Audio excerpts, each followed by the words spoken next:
Well, Israel's former public security minister and far-right politician Itamar Ben-Gvir praised Trump's stance that Gazans should be resettled outside of Gaza, calling it the, quote, only solution. We're going to talk more about all of this now with France 24's Mark Owen, who's live for us in Jerusalem. Mark, you've been talking to people in Jerusalem. I mean, what's the reaction been like from there? Can you imagine if during the presidential election campaign of the US, Donald Trump had actually suggested this, along with that idea of perhaps sending US troops to the Gaza Strip? I wonder how that might have affected the outcome of that vote back in November. The people I've spoken to in the Old City in Jerusalem earlier today, they were perplexed about what's been suggested, and the idea of relocating people didn't go down well with them. We've also been to Bethlehem, which is, of course, I remind you, in the West Bank. We all have a biblical idea of Bethlehem, but it's a town in the West Bank where Jesus Christ was born. People there really, again, sort of really thinking, well, what exactly is Trump trying to play at here? The land belongs to Palestinian people, they say. They should have the right to stay in their land, simple as that. One said to me earlier, if they offered everybody $1 million each, well, maybe that might sort of force people's hands into going, but we all know that isn't going to actually happen.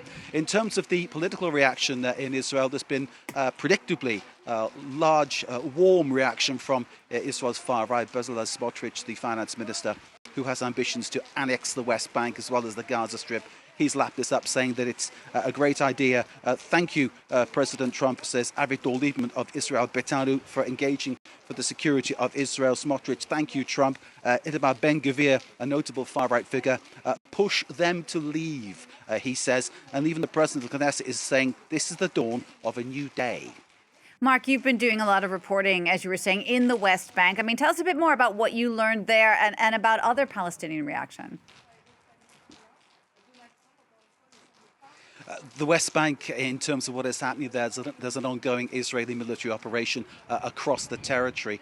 Residents we've spoken to have said it starts to feel like a new Gaza Strip situation. We've reported from places like Jenin and from Tulkarm in the north of the West Bank, where families are being forced out of their homes in no uncertain terms, often with threats of violence from the Israeli soldiers.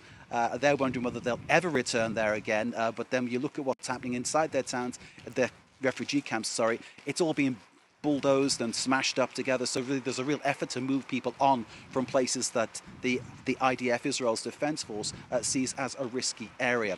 Also, on another issue, that of settlement development, of course, Donald Trump, notably, one of the first things he did was lift the sanctions that Joe Biden put on Israeli settlements. This has led to the retabling of a large project to the east of Jerusalem, which is controversial because if it goes ahead, it could in effect split the West Bank in two and sink any possibility of Palestinian statehood.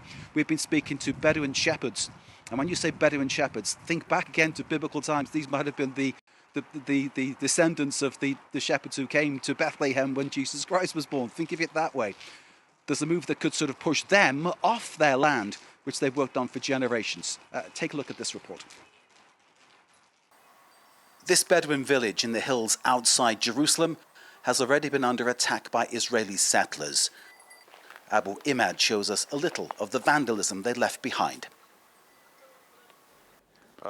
Here's the second hole. There I showed you the first, and now the second.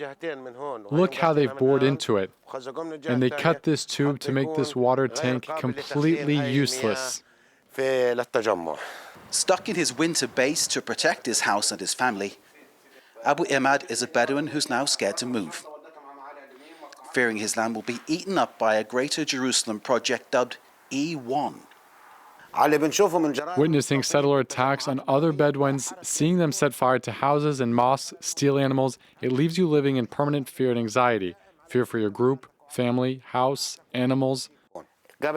2 weeks ago, the head of the Ma'ale Adumim said they would call the project not E1, but Trump 1.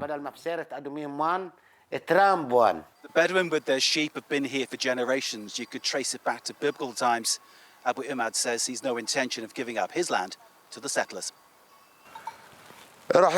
Our destiny, to be displaced, we refuse to be forced out. Either we stay here or they bury us here. Then they can carry out their project. We don't have a choice. We have no place to go. E1 will only go ahead over our dead bodies. Since Trump's election and the lifting of US sanctions, the E1 project is online again. Its impact could cut the West Bank in two and end hopes of a Palestinian state. When they finish colonizing this area, it will separate the north and south of the West Bank. So we can never build a Palestinian state on the land occupied in 1967 if they carry out the E1 project. Settler expansion could come over the hill in spite of international outcry. As the future for Bedouins like Abu Imad becomes blurred, the threat of the project bearing Trump's name is pulled into sharp focus. That's France 24's Mark Owen reporting from the West Bank and Jerusalem. Mark, thank you so much. Next now to